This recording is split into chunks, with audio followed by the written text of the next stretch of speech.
Hello बच्चों, करते हैं worksheet number 1 for class 7th science. और ये है आपकी 9th सितंबर की वर्कशीट। ठीक है, तो आपको बताइए, ये आपको पहले वर्कशीट जो है आपकी हैप्पीनेस की मिलती थी, अभी क्लास वाइज आपको सब्जेक्ट वाइज वर्कशीट भी करनी है।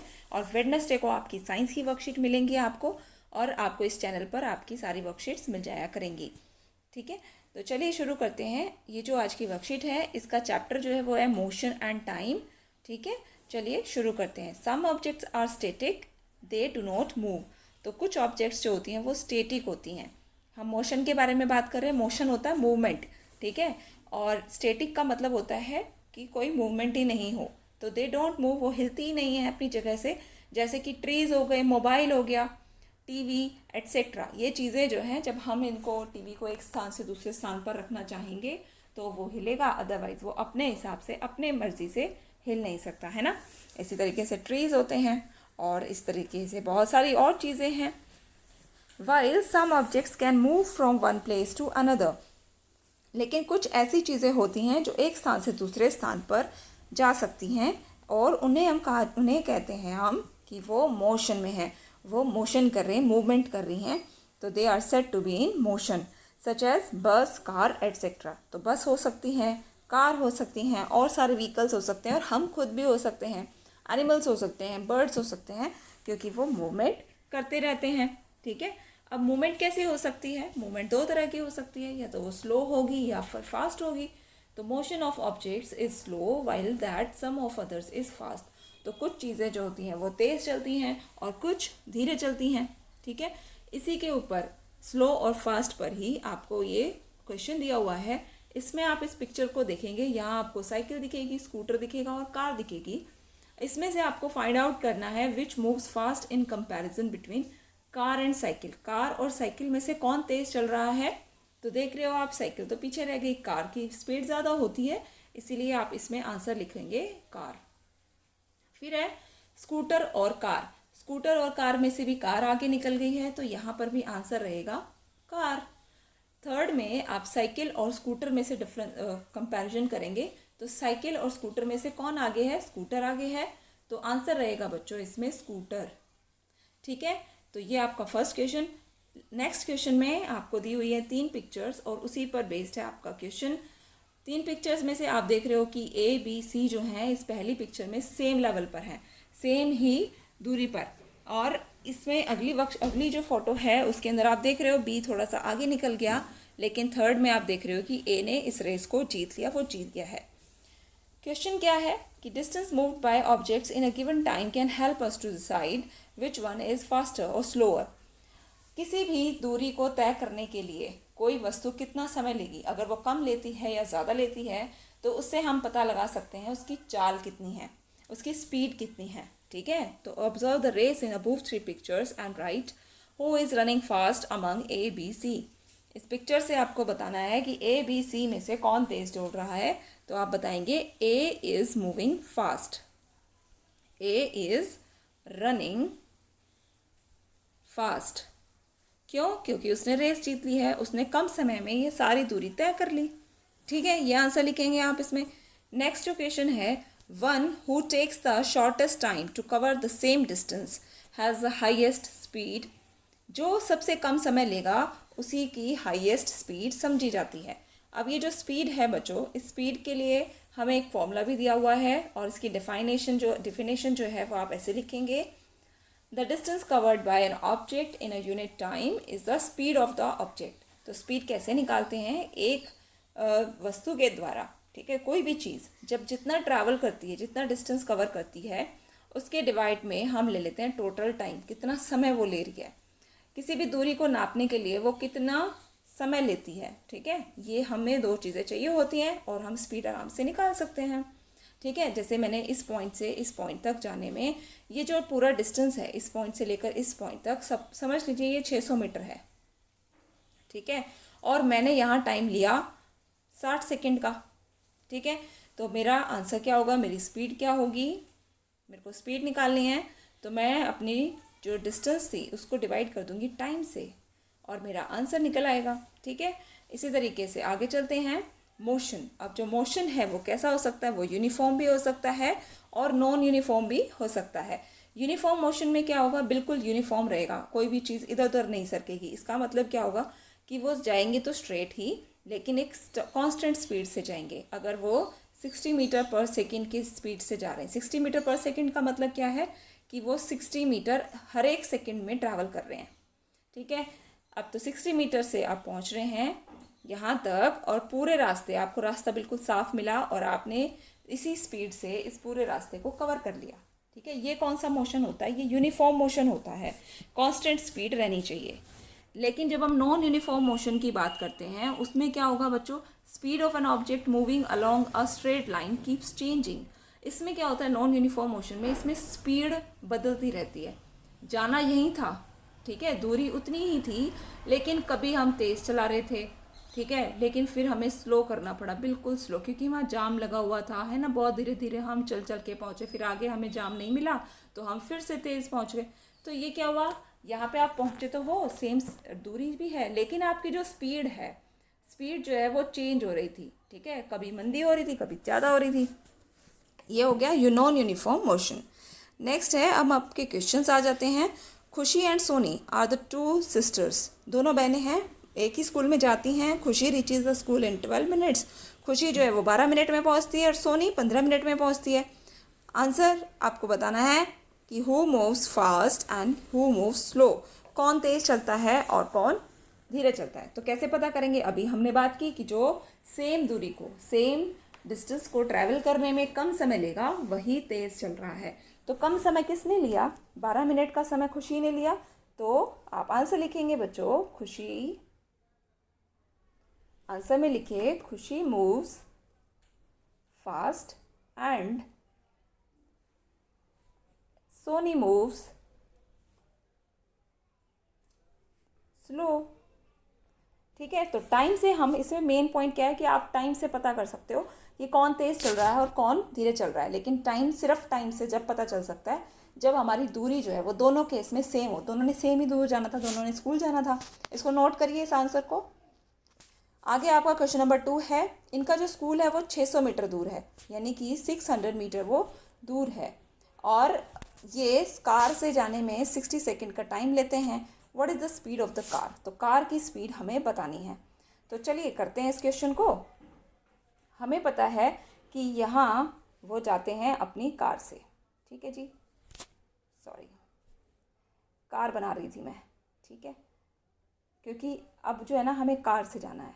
कार इसलिए बना रही हूँ क्योंकि कार से ना स्पीड चेंज हो गई है हमारी, और कार से पहुँचने में, ये हमारा घर है, ये हमारा स्कूल है, कार से स्कूल तक पहुँचने में जो दूरी है वो तो सेम ही है जितनी कि उन्होंने पैदल यात्रा की थी, 600 मीटर की। लेकिन टाइम जहाँ 10 और 12 मिनट लग रहा था, 15 मिनट लग रहा था, वो टाइम बिल्कुल चेंज हो गया, और टाइम कितना हो गया बच्चों, 60 सेकेंड।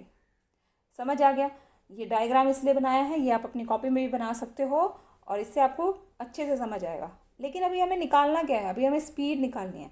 तो नेक्स्ट आगे बढ़ते हैं, स्पीड कैसे निकालने हैं। स्पीड आप लिखोगे, स्पीड ऑफ कार, आप लिखोगे इसका फॉर्मूला। सबसे पहले इसका फॉर्मूला लिखिए, डिस्टेंस होता है ऊपर और नीचे लिखते हैं हम टाइम।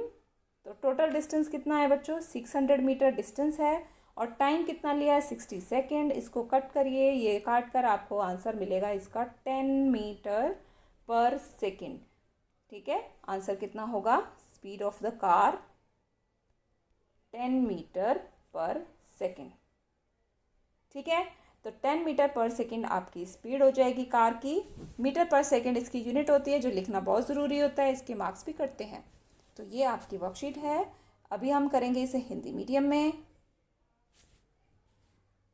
इस वर्कशीट को हिंदी मीडियम में भी कर लेते हैं, क्लास 7th की साइंस की वर्कशीट हिंदी मीडियम में। तो आज हम करेंगे गति और समय के बारे में। तो चलिए करते हैं। ठीक है, कुछ चीज़ें ऐसी होती हैं जो अपना स्थान नहीं बदलती, वो स्थिर रहती हैं। स्थिर का मतलब है बिल्कुल एक ही जगह पे टिकी हुई हैं, जैसे कि पेड़ हो गया, पहाड़ भी वैसे एक ही जगह टिके होते हैं, मोबाइल हो गया, टीवी हो गया। जबकि कुछ वस्तुएं अपना स्थान बदलती रहती हैं, जैसे कि हम खुद ही, हम अपने जगह को चेंज करते रहते हैं। बस हो गई, कार हो गई, और इनकी इस अवस्था को हम क्या कहते हैं बच्चों, गति कहते हैं, मोशन कहते हैं। ठीक है। अगर कोई चीज़ मूवमेंट करती है, अपनी जगह बदल लेती है, तो वो उसकी गति कहलाती है। ठीक है। अब गति कैसी हो सकती है? गति या तो धीरे हो सकती है या तेज़ हो सकती है, या तो आप धीरे धीरे चलोगे या फिर आप तेज़ तेज़ चलोगे। तो कुछ वस्तुएं बच्चों धीरे चलती हैं और कुछ तेज़ चलती हैं। ठीक है। इन्हीं की हमने तुलना करनी है इस एक्टिविटी में। तो करते हैं। दिए गए चित्र में तुलना करके बताइए कौन सी चीज़ जो है वो तेज़ चलेगी और कौन सी धीरे चलेगी। अब हमें दिखाई दे रहा है कि कार और साइकिल में से आप देख सकते हो किसकी स्पीड ज़्यादा है। कार की स्पीड ज़्यादा है, वो सबसे आगे है, और साइकिल पीछे है। तो किसकी तेज़ है? इसमें आंसर लिखोगे आप कार। कार की जो गति है वो तेज़ है। स्कूटर और कार में से अगर हम देखें तो स्कूटर ये रहा और कार ये रही। तो भाई स्कूटर और कार में से कौन तेज़ चल रहा है? यहाँ पर भी कार ही आएगा उत्तर। इसके अलावा साइकिल और स्कूटर में से बताना है, तो स्कूटर ये रहा और साइकिल ये रही। तो दोनों में से कौन तेज़ चल रहा है? यस बच्चों, वेरी गुड, ये स्कूटर ही आएगा इसमें आंसर। ठीक है, आप नोट करिए, फिर आगे चलेंगे हम। हाँ जी।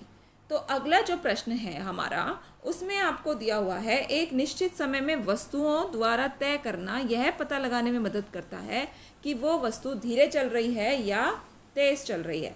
ठीक है। जैसा कि आपको ऊपर दिए गए इन 3 चित्रों में दिखाई दे रहा है कि 3-4 बच्चे जो हैं वो दौड़ लगा रहे हैं, और उनमें से हमें बताना है कि ए, बी और सी में से कौन तेज़ दौड़ रहा है। ठीक है। तो चलिए बताते हैं। पहले पिक्चर में तो आप देख पा रहे होंगे कि यहाँ पे ए, बी और सी तीनों एक ही लेवल पर हैं। ठीक है। स्टार्ट किया उन्होंने, उसके बाद फिर वो आते हैं और यहाँ बी आगे निकल गया। ठीक है। और ए और सी क्या रह गए? पीछे रह गए। और यहाँ पर ए जो है वो सबसे आगे निकल गया और उसने रेस को जीत लिया। ठीक है। तो आप बताएंगे ए, बी और सी में से कौन तेज़ दौड़ रहा है? उसमें आप लिखेंगे ए तेज़ दौड़ रहा है। ठीक है। अब आगे चलते हैं। जो वस्तु किसी दी गई दूरी को तय करने में सबसे कम समय लेती है उसकी चाल सबसे अधिक होती है। तो समझिए, इससे आप समझिए कि जो भी वस्तु, अगर एक वस्तु ए है और वो यहाँ तक इस पॉइंट तक पहुँचने में 5 मिनट का समय लेती है, दूसरी वस्तु बी है, वो इसी जगह पर पहुँचने के लिए 10 मिनट का समय लेती है, तो इन दोनों में से स्पीड किसकी ज़्यादा होगी? ए की स्पीड ज़्यादा होगी। ठीक है। इसकी चाल जो है वो सबसे ज़्यादा है, क्योंकि वो कम समय में सेम डिस्टेंस को ट्रैवल कर रही है। इतनी ही दूरी को किसी और ने ज़्यादा टाइम में ट्रैवल किया, तो इसने तो सबसे कम में ट्रैवल किया है। तो सबसे जो चाल होगी सबसे ज़्यादा किसकी होगी? ए की होगी। ठीक है बच्चों, आगे चलेंगे। अब ये जो चाल है इसको निकालने का एक फॉर्मूला होता है जो कि बहुत आसान है और आप कभी नहीं भूलोगे। किसी वस्तु द्वारा इकाई समय में तय की गई दूरी को हम उस वस्तु की चाल कहते हैं। तो चाल में आप बताएंगे कि जो टोटल दूरी है, जितनी भी इसने दूरी तय की है, चाहे वो 5 किलोमीटर की हो या 500 मीटर की हो। ठीक है। दूरी को हम मीटर में बताते हैं या किलोमीटर में बताते हैं।